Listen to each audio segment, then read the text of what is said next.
고향으로 돌아오는 길은 언제나 희망적인 일입니다. 비록 금이 환향이 아니라 인생에 실패하고 낙심하여서 돌아갈 곳이 고향밖에 없기 때문에 그 집으로 돌아가더라도, 여러분, 그러한 상황이더라도 언제나 집으로 돌아가는 길, 고향으로 가는 길은 새로운 가능성과 새로운 삶이 시작됨을, 새로운 희망이 그곳에 있음을 성경은 말씀해주고 있습니다.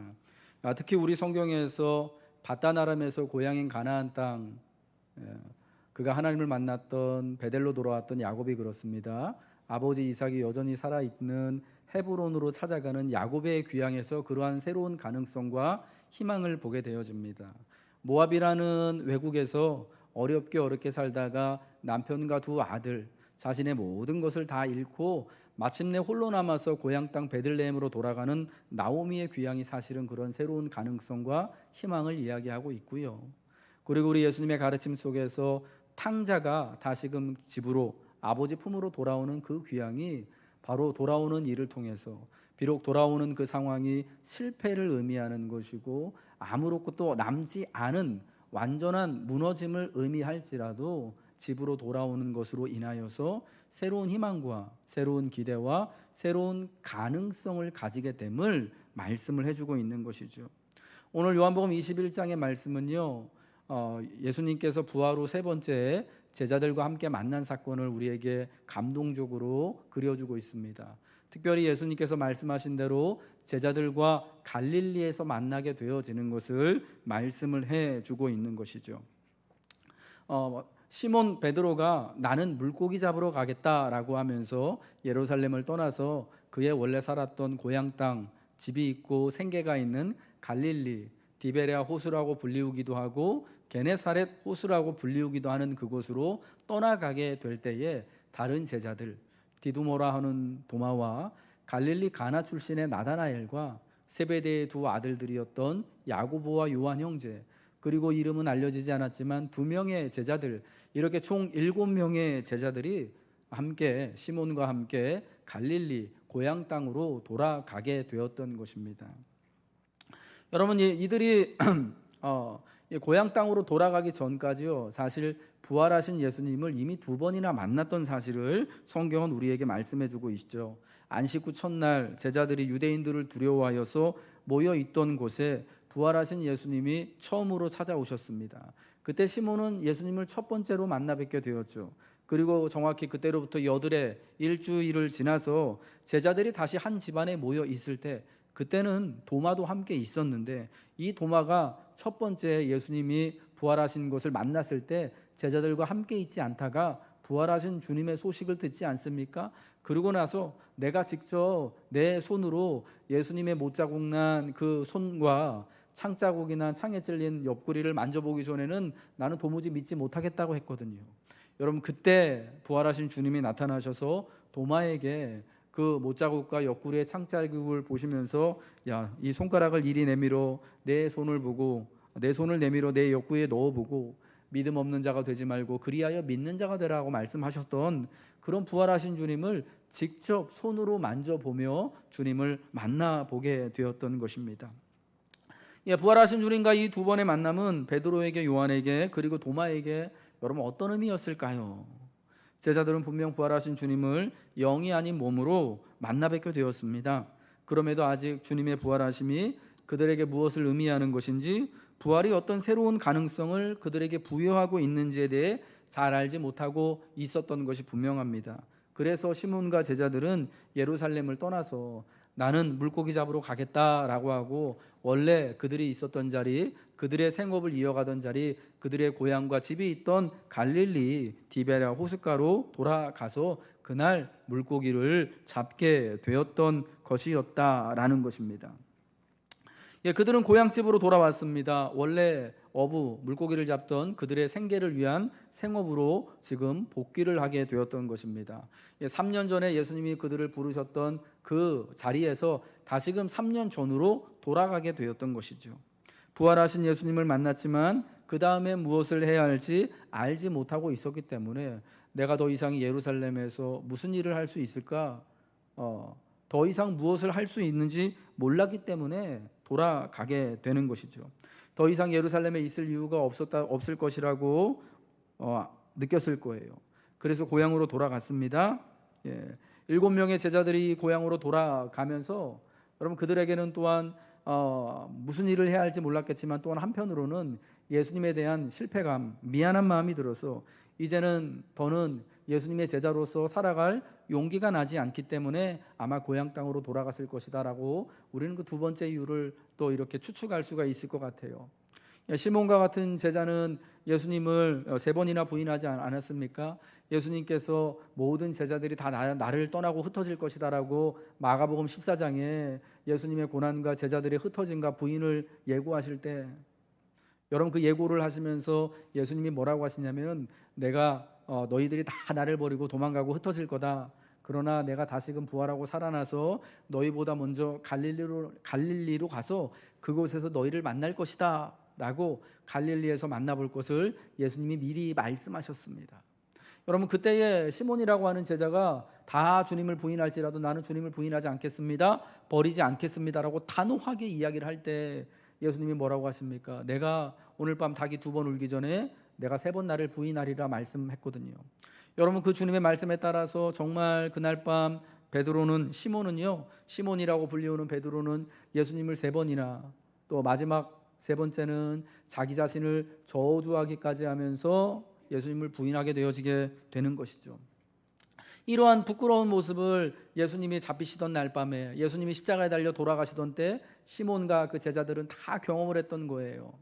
요한복음에 의하면은 예수님이 십자가에 달리셨을 때 그 십자가의 아래에 도망가지 않고 어떤 제자만 있었냐면요, 이 요한복음을 기록했던 요한이라고 하는 제자만 남아 있었던 거예요. 요한과 어머니 마리아와 다른 마리아가 이렇게 여인들과 요한 이 제자만 남아 있었고 다른 제자들은 다 흩어져서 도망가 있었던 상황이었다라는 거예요. 여러분 이런 상황에서 부활하신 주님을 만났지만 그 주님을 배웠지만 다시금 예수님과 함께 예수님께서 맡겨주신 일을 복음의 일을 감당한다라는 것, 그래도 우리가 제자요 사도요라고 말하기가 너무나 사실은 그들은 부끄럽고 죄송스럽고 미안했을 것입니다. 그래서 나 같은 사람은 예수님을 3번이나 부인한 사람, 예수님을 십자가상에서 버리고 도망간 나 같은 사람은 이제 예수님의 제자가 될 수 없을 거야, 예수님을 믿지 못할 거야, 예수님을 전과 같이 따르지 못할 거야 라고 그렇게 크게 실망하며 느꼈을 거예요. 그래서 고향으로 돌아가게 되었고, 그리고 이제 앞으로 무엇을 하고 살아가야 하는가 하는 생계에 대한 걱정. 여러분 그들이 다 가정이 있지 않습니까? 시몬과 같은 제자들은 이미 결혼하여서 아내도 있고 가정이 있어요. 그 가정을 위해서, 생계를 위해서 원래의 생계를 꾸려나가기 위하여서 생업으로 물고기 잡는 일을 다시금 하게 되었던 것입니다. 생계에 대한 이 부담과 더 이상 제자로의 부름을 확증할 수 있는 길이 없게 되었을 때, 그리고 부활하신 주님을 만났지만 이제 내가 무엇을 해야 되는지 전혀 알지 못하고 실패감과 낙심감에 여전히 젖어들게 되었을 때 제자들은 물고기 잡으러 갈 수밖에 없는, 나는 물고기 잡으러 간다 라고 시몬이 말했을 때 우리도 같이 가자 하며 이 7명의 제자들이 다 갈릴리 고향으로 떠나갈 수밖에 없는, 돌아갈 수밖에 없는 상황이었다라는 것이죠.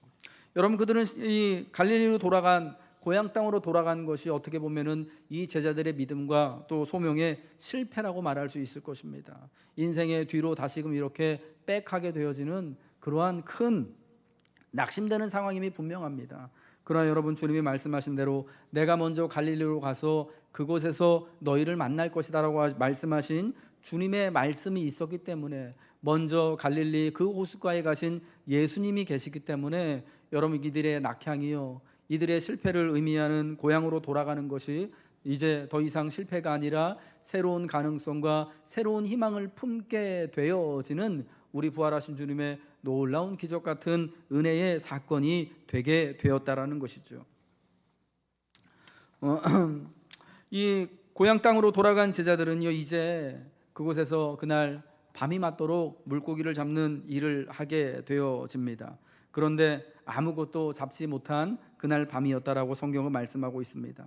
디베랴 호수로 돌아온 제자들은 가장 잘 그들이 하던 물고기 잡는 일을 합니다. 3년간 그 일에서 떠나 있었다고는 하나 갈릴리 호숫가에서 나고 자라던 또 생활했던 그들은 누구보다도 이 호수를 잘 알고 그리고 그 물고기를 잡는 일에 베테랑들 전문가들입니다.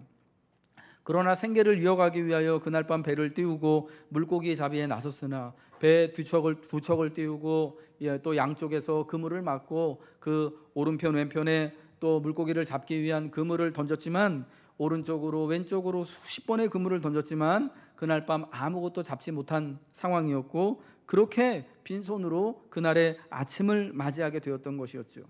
오랜 물고기잡이 전문가이들인 그들, 누구보다도 그 호수와 물고기를 잘 알던 시몬과 같은 이들이 그날 밤 아무것도 잡지 못한 이유가 무엇인가? 여러분, 우리는 요한복음 15장 5절에 우리 예수님의 말씀을 듣는다면 그 힌트를 알 수가 있습니다. 요한복음 15장 5절의 말씀을 같이 읽겠습니다. 15장 5절입니다. 시작. 예수께서 이르시되 죄송합니다. 15장 5절이야. 시작. 나는 포도나무요 너희는 가지라. 그가 내 안에 내가 그 안에 거하면 사람이 열매를 많이 맺나니 나를 떠나서는 너희가 아무것도 할 수 없습니다. 요한복음 15장의 그 유명한 포도나무와 가지의 비유의 말씀을 제자들에게 말씀하시면서 예수님이 뭐라고 말씀하십니까? 나는 포도나무고 너희는 가지이기 때문에 사람이 나를 떠나서는 아무것도 할 수 없다라는 겁니다. 그가 내 안에 내가 그 안에 있을 때 그 사람이 열매를 많이 맺게 되어질 것이나 나를 떠나서는, 나무된 예수님을 떠나서는 제자들이 아무리 물고기 잡이의 전문가라고 하더라도 아무리 밤을 새도록 오른편으로 왼편으로 그물을 던지더라도 아무것도 한 마리도 잡을 수 없게 된다라는 것이죠. 여러분, 그들이 지금 밤이 맞도록 수고했지만 아무것도 없는 이유는 뭐냐? 주님을 떠나 있기 때문입니다. 주님이 계시지 않기 때문입니다. 그들이 고기를 잡기 위하여서 생계를 이어가기 위하여서 낙향하여서 제일 잘하고 있는 일을 하고 있지만 그럼에도 주님이 없기 때문에 아무런 소득과 아무것도 얻을 수 없는 상태가 되어졌다라는 것입니다. 제자들은 예수님을 떠나서는 아무것도 할 수 없습니다. 아무것도 얻을 수 없습니다. 예수 믿는 이들은 예수님을 떠나서는 아무런 인생의 열매를 맺을 수 없습니다. 아무런 영혼의 열매를 맺을 수 없는 것입니다. 내가 최고로 잘할 수 있는 일, 가장 오래 숙련되고 익숙한 일일지라도 얻을 수 없습니다. 주님이 계시지 않기 때문입니다. 설령 주님의 일을 하더라도 주님이 계시지 않으면 아무것도 얻을 수 없는 것입니다. 여러분, 이때 주님께서 제자들에게 찾아오셔서 저 해안가에 서셔서 제자들에게 들리는 목소리로 말씀하시는 거죠. 얘들아, 너희에게 고기가 있느냐? 오늘 본문 5절 말씀이죠. 얘들아, 너희에게 고기가 있느냐? 대답하되 없습니다. 여러분, 이 예수님의 음성과 이 제자들의 대답을 한번 비교해서 들어보세요. 얘들아 라고 부르시는 주님의 음성이요, 이게 그냥 부르시는 게 아니라 굉장히 부드럽고 그리고 마치 사랑하는 아버지가 자녀들을 부르는 그 음성이다라는 겁니다. 여러분, 여기서 말씀하는 주님이 이제 제자들을 부르실 때 쓰는 얘들아라는 단어는요, 성경에서 특별히 제자들을 부를 때 여기에만 이렇게 쓰였어요. 얘들아라는 말 자체가 아버지가, 부모가 자녀를 부를 때 쓰는 그런 호칭인 거예요. 그걸 우리 성경에서 얘들아라고 번역을 했는데요, 굉장히 친숙한 사이에서 부르는 2인칭이라는 거예요. 호칭이라는 거예요. 아무나 그렇게 불러서는 안 되는 거예요. 저 사람이 나한테 얘들아라고, 나를 전혀 알지 못하는 사람이 우리 옆집 아저씨가 나한테 그렇게 부를 수가 없는 거예요. 사랑하는 아버지가 정말 사랑하고 귀하게 여기는 자녀에 대하여서 부를 때 얘들아 라고 부르는 그 호칭이다라는 겁니다. 너희에게 고기가 있느냐?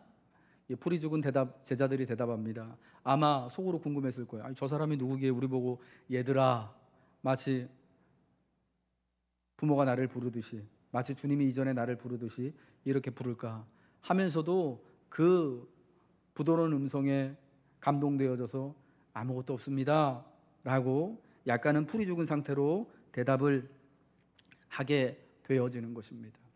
우리 사랑하는 우리 녹음교회 교우 여러분들, 우리가 분명히 기억해야 될 영적인 원리, 믿음의 원리가 여기 있습니다.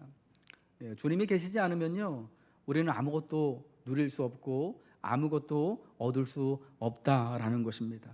그 자리에 주님이 계실 때에만, 우리가 주의 말씀을 따라서 순종하며 살아갈 때에만 우리가 수고하는 그 일들 가운데 결실을 하게 되는 것이고요, 주님이 말씀하신 것처럼 많은 것들을 또 열매 맺게 되어지는 것이지, 사람이 주님을 떠나서는, 제자가 주님을 떠나서는, 성도가 주님을 떠나서는 아무것도 얻을 수 없다라는 것을 기억하며, 우리의 삶이, 또 우리의 모습이 우리가 언제나 주님 편에 있기를, 주님 안에 거하시기를 다시금 결단하시고 다시금 간구하시길 주님의 이름으로 축복합니다. 여러분, 그렇다면 그 많던 갈릴리의 물고기 떼는 지금 어디 갔을까라는 것을 또한 질문을 해보게 됩니다. 오늘 본문 6절의 말씀입니다. 아무것도 없다고 한 제자들에게 주님이 이렇게 말씀하시죠. 같이 읽겠습니다. 시작. 이르시되 그물을 배 오른편에 던지라, 그리하면 잡으리라 하시니 이에 던졌더니 물고기가 많아 그물을 들 수 없더라. 생계를 위해 밤을 새워가며 수고했지만 아무것도 얻지 못한, 아무것도 없는 제자들에게 주님이 말씀하십니다. 그물을 배 오른편에 던져라, 그리하면 잡으리라.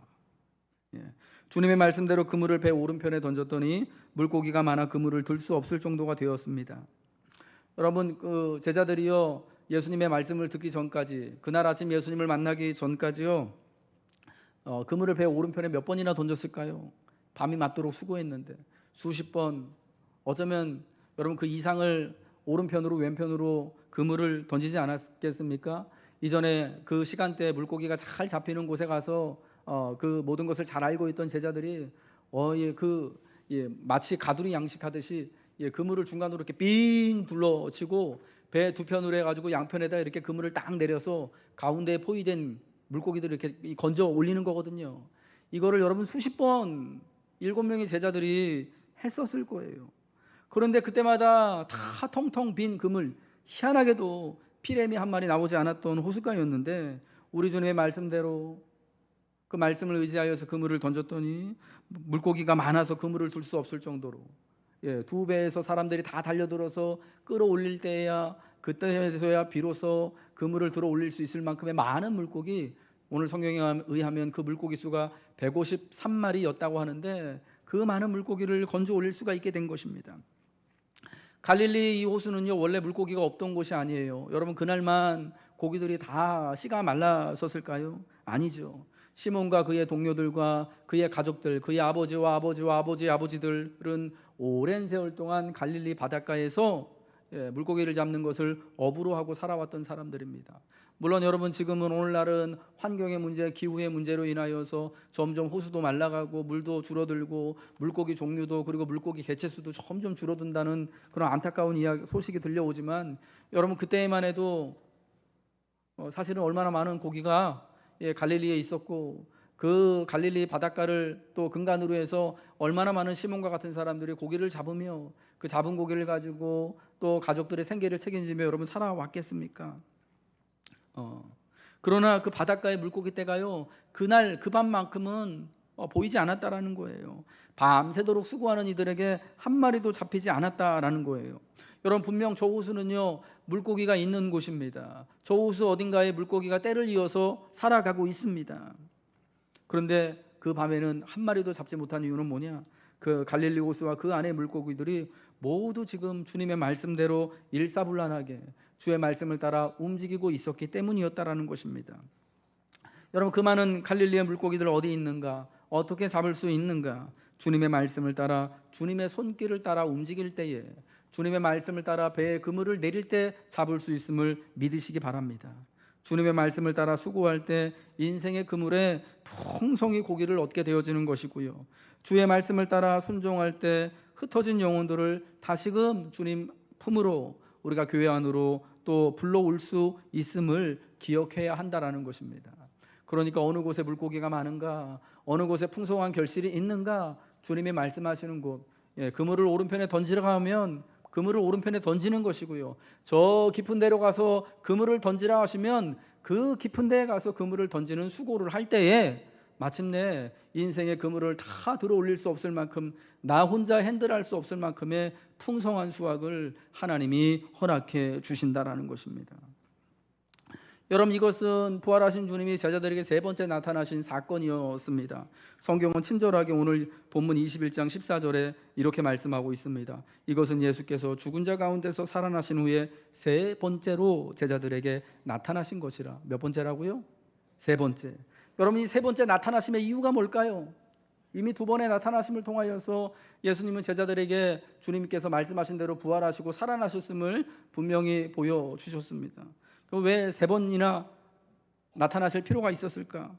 저는 오늘 본문의 이야기를 보니까 제자들에게 특별한 추억을 또 떠올리게 하시기 위함이었다라고 말씀드리고 싶습니다. 주께서 그들을 부르신 소명을 기억하게 하시기 위하여서 주님은 다시 그들에게 세 번째로 나타나신 것입니다. 추억하게 하시기 위함입니다. 기억나게 하시기 위함입니다. 주님의 제자로서의 부르심, 사람을 낚는 업으로서의 부르심을 다시금 기억나게 해서 실망하고 낙심하여서 낙향한 제자들이 다시금 힘을 내서 사람을 낚는 제자의 자리로, 사도의 자리로, 예수와 함께하는 부르심의 자리로 다시금 인도되기 위하여서 주님은 세 번째 나타나셨다라는 것입니다.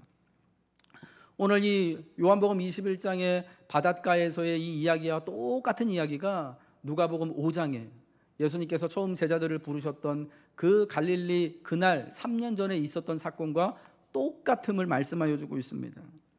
누가복음 5장에는 이와 같은 똑같은 사건이 한 번 더 기록되어져 있습니다.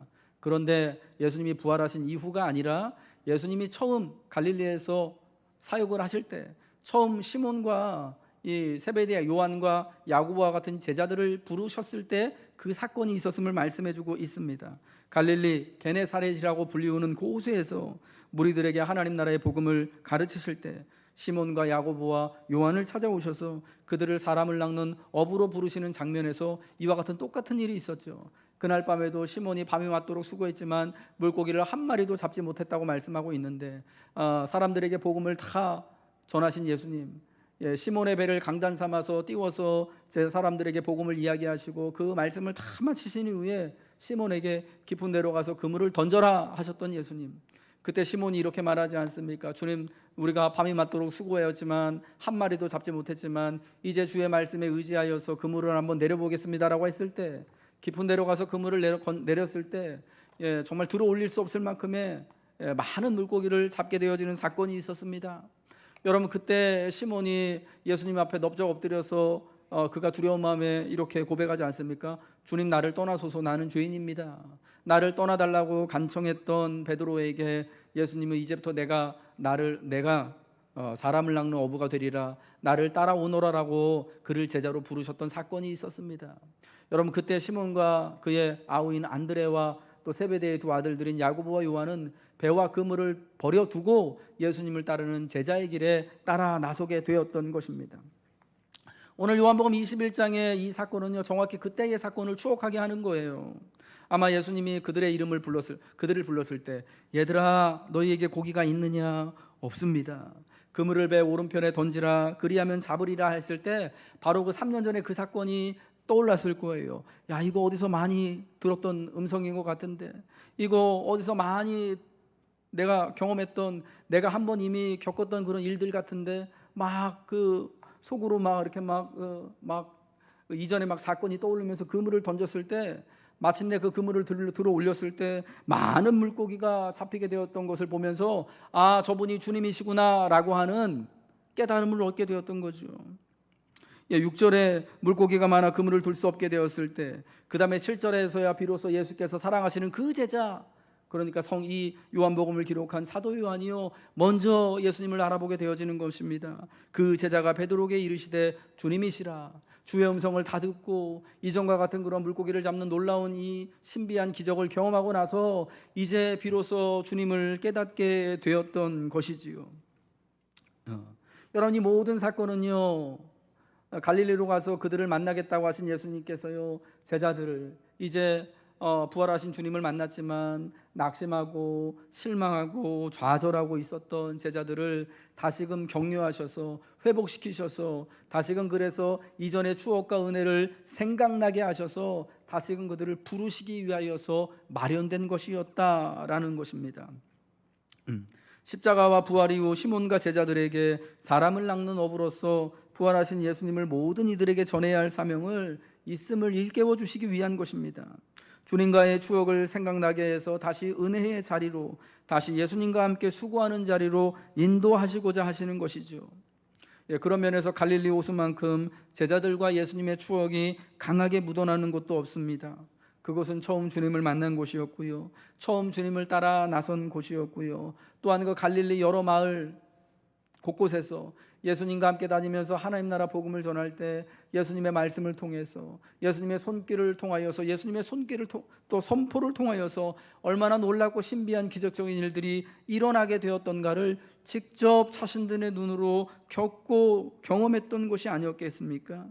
이 추억의 장소, 은혜의 장소에서 주님은 한 번 더 제자들을 만나시고 그들의 필요를 채우시고 주와 복음을 위해 수고하도록 다시금 격려하시는 것입니다.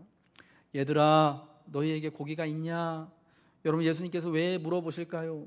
고기가 있는지 없는지 모르셔서 그렇습니까? 아니면은 전혀 그 동네 어떤 관광객이 한 명 왔다가 지금 저 아침 일찍 어부들이 수고하는 것을 보면서 그냥 호기심에 궁금해서 물어보는 건가요? 아니에요. 그들이 밤이 맞도록 수고했지만 아무것도, 주님이 없기에 아무것도 없는 그들의 사정을 잘 아시는 주님이 그들에게 물고기를 가득 잡게 해주시기 위해서, 그들에게 다시금 추억이 생각나게 하시기 위하여서, 다시금 소명의 자리로 부르시기 위하여서, 은혜의 장소에 있음을 깨닫게 하시기 위하여서 얘들아, 너희에게 고기가 있느냐? 라고 물으시는 것입니다. 여러분, 오늘 이 말씀을 붙들고 우리가 묵상하며 기도할 때요, 주님이 여러분에게 똑같이 물어주시는 줄로 믿습니다. 얘들아, 너희에게 고기가 있느냐? 없어요 라고 대답할 때 여러분, 주님은 이미 우리에게 어떻게 말씀하실지를 마음에 품고 계시는 줄로 믿습니다. 성도에게도 주님과의 추억의 장소, 은혜의 장소가 있습니다. 처음 은혜의 주님을 만난 곳, 처음 주님의 자상한 손길을 경험한 곳, 그곳에 가면요, 여전히 주님이 거기 계시는 것입니다. 주님은 자신의 십자가 죽음을 말씀하시고 또 제자들이 다 흩어질 것을 말씀하시면서, 그러나 내가 살아나서 다시금 너희보다 먼저 갈릴리로 가서 그곳에서 너희를 만날 것이다 말씀해 주셨어요. 비록 너희가 다 나를 부인하고 도망가고 하겠지만은 나는 그곳에 가서 먼저 가서, 내가 살아나서 먼저 갈릴리에 가서 너희를 다 만나겠다 말씀하신 것이죠. 그 추억의 장소, 은혜의 장소에 가면 여전히 주님이 거기 계시는 것입니다. 주님을 만나게 되어지는 것입니다. 실망스럽고 실패한 것처럼 느껴질 때 다시 한번 주님과의 추억이 있는 장소를 기억하세요. 그리고 돌아가시면 되는 것입니다. 그 돌아옴이 비록 인생에 실패하고 낙심하여서 절망하여서 더는 더 이상 뭔가를 할 게 없어서 돌아오는 그 돌아옴이 되더라도 여러분, 돌아오게 되어질 때 거기서 주님을 만나게 되는 줄 믿으시기 바랍니다. 거기서 힘을 얻게 되는 줄 믿으시기 바랍니다. 우리 이 교회가 바로 인생살이에 지친 성도들이 다시 돌아와야 할 곳, 고향과 같은 곳인 줄 믿으시기 바랍니다. 내가 3년이나 떨어져 있었는데 이제 다시 정말 교회로 가려고 하니까 참 마음에도 참 너무 찔리고 속상하기도 하고 부끄럽기도 하고, 어떻게 다시 가나? 그런 마음을 가지고 오시면 되는 것이죠. 그런 마음을 가지고 낙향하여 돌아올 때 여러분, 거기서 새로운 희망과 새로운 가능성이 꽃피우게 되는 것입니다. 요한복음 21장의 갈릴리 디베랴 바닷가는 다시 주님이 부르시는 부르심의 자리였습니다. 다시 주님과 함께하는 곳이 되었습니다. 그러므로 우리가 다시금 부르심의 자리로, 다시 주님과 함께하는 곳으로 나아가야 할 줄로 믿습니다. 돌아와야 할 줄로 믿습니다. 이 21장 말씀은 부활하신 예수님과 그의 사랑하시는 제자, 그러나 주님을 3번이나 부인했던, 그래서 3번이나 내가 나를 사랑하느냐는 주님의 질문을 들었던 제자 베드로와의 매우 특별한 대화가 중심을 이루고 있습니다. 이를 통해 한번 주님을 부인하고 도망했던 제자의 회복에 각별한 관심이 있음을 나타냅니다. 왜 내가 나를 사랑하느냐라고 3번이나 물어보실까요? 얘들아 너희에게 고기가 있느냐? 왜 물어보실까요? 왜 그물을 배 오른편에 던지라고 말씀하실까요? 지금 잡은 생선을 좀 가져와라 말씀하시는 이유가 뭘까요? 와서 조반을 먹으라 말씀하시면서 그들을 위하여서 직접 구운 떡과 물고기를 또 준비해 주시는 이유가 무엇이겠습니까? 시몬과 같은 제자들의 회복을 위함 아니겠습니까? 그들의 밤이 맞는 수고에 대한 보상을 주시기 위함이고요, 그들의 실패감에 대한 그 마음과 삶을 다시금 그 소명을 회복시키기 위함 아니겠습니까? 주님과의 관계가 다시금 회복되어지기를 원하여서 주님은 지금 갈릴리에 찾아와 주시고 그들에게 이렇게 직접 부드러운 음성으로 말씀하시는 것 아니겠습니까? 나는 물고기 잡으러 간다라며 고향 땅으로 원래 자기가 하던 일을 찾아가는 베드로를 다시 찾아오시는 주님은 그 사랑하는 제자를 다시 부르심의 자리에서 만나 주시는 거예요.